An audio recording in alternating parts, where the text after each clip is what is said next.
Hello everyone for a final time in terms of the national final season of Eurovision 2023. We got a few songs left to listen to, but those will all have been confirmed to be actually participating in Eurovision.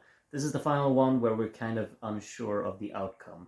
But maybe this is also a Eurovision 2023 contestant, who knows? We're going to listen to the song Contraste Mudo by You Can't Win Charlie Brown, which is a song participating in Festival da Canção. The final is on Saturday, and if I've understood correctly, there are a few of my of my regular viewers who have kind of been saying good things about this one. I try to go in as blind as possible, but people write what people write, you know. And apparently this is a good one. So looking forward to finish this on a high. Join me for the ride, I guess. Let's listen to it.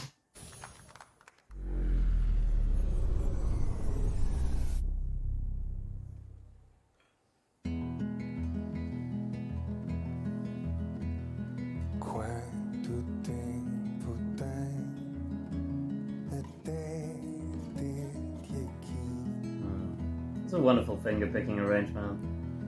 And the 3/4 time signature. It's like something with like how a backbeat really could join in on this. It's rhythmically really engaging so far.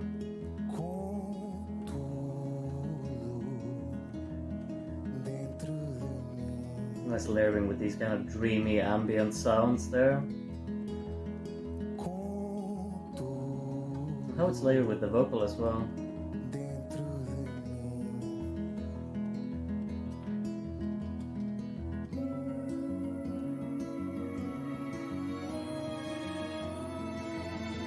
Nice evolution in those strings, in the velocity mainly.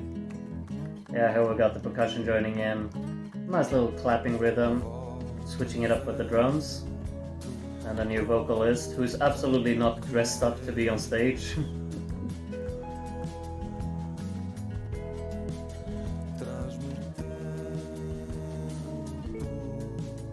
A little bit of a playful chord interval here as well. I think like the inputs of different sound elements here is really tangible. It's like they're building their own little world here. It's a wonderful guitar melody in the right ear here. It's like a very balanced, like a balanced production to the sound design as well, and the whole instrumentation. It's very cohesive.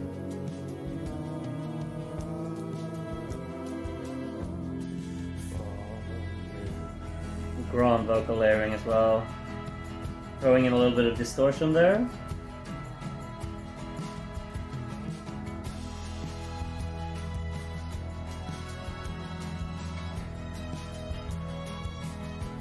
Wonderful how the strings will pick up here.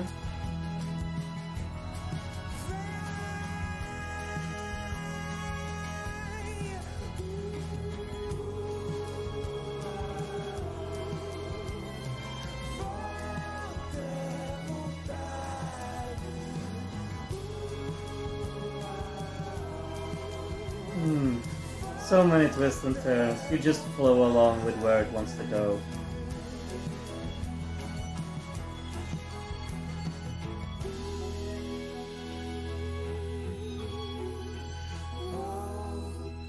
I like those little strings there at the end, really rhythmically kind of harsh, but leading into something so mellow there at the end.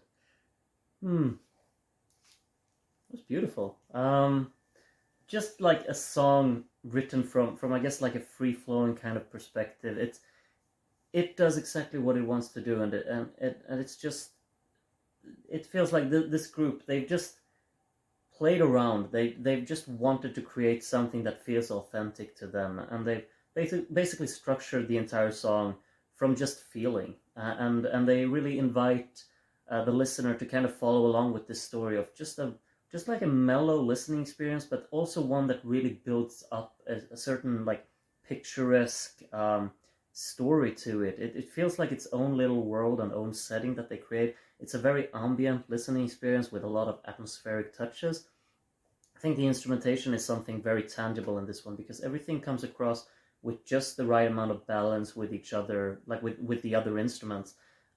It doesn't really feel like anything tries to overshadow anything else. It's everything's working in unison, and it's like every instrument wants it. I kind of get this feeling like the instruments want to highlight each other. There's like no instrument that's really like taking the limelight or anything, because everything just works in a way where the instruments feel like they're all a part of creating something bigger. And the melodic variation throughout also really kind of enhances this feeling of a constant movement and life to the song.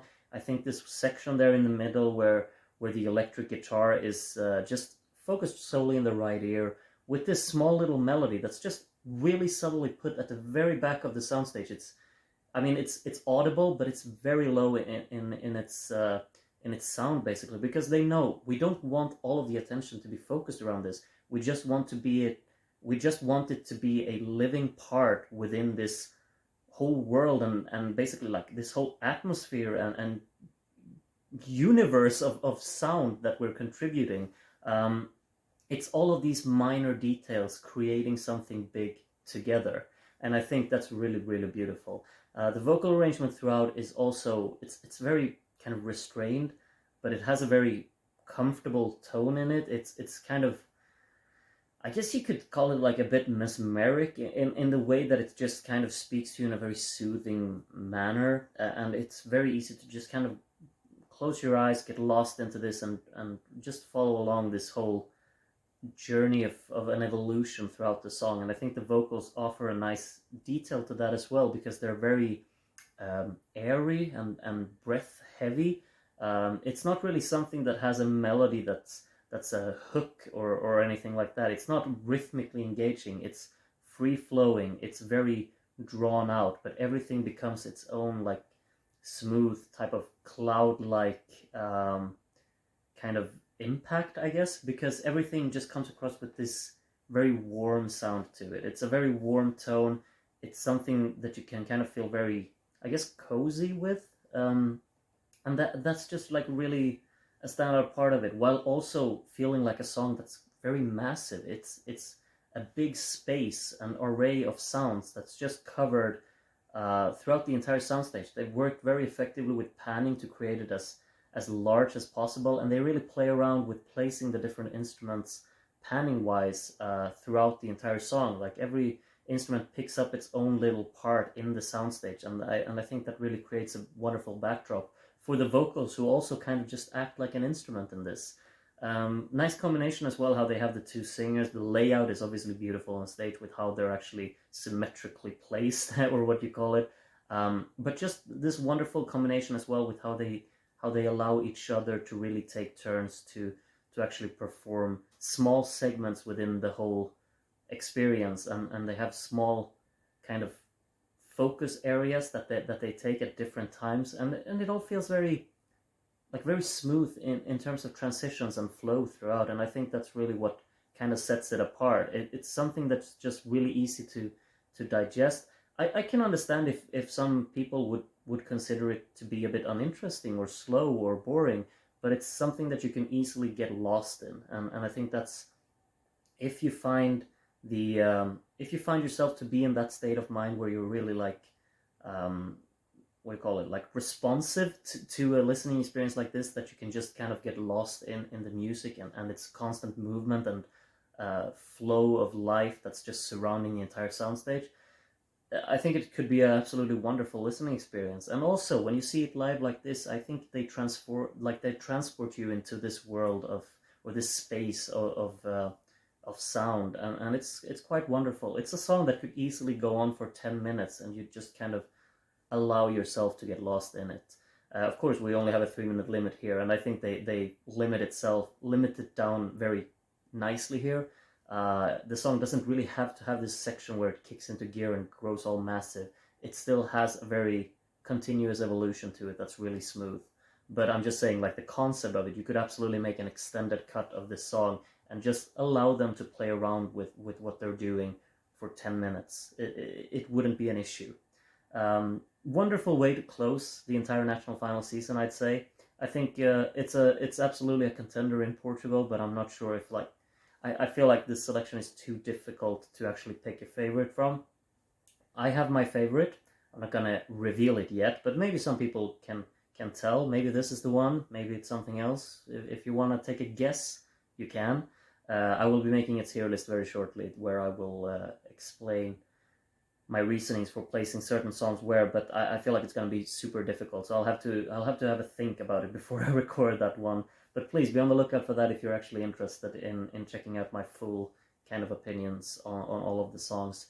And please make sure that you check out the other reviews if you haven't seen them for this selection. I've done a review for every song in the final, so there are 13 of them on my channel now. I hope you enjoyed listening to Contraste Mudo with me here today, and I hope that I will see you very soon again. So until whenever that is, take care of yourselves, and bye for now.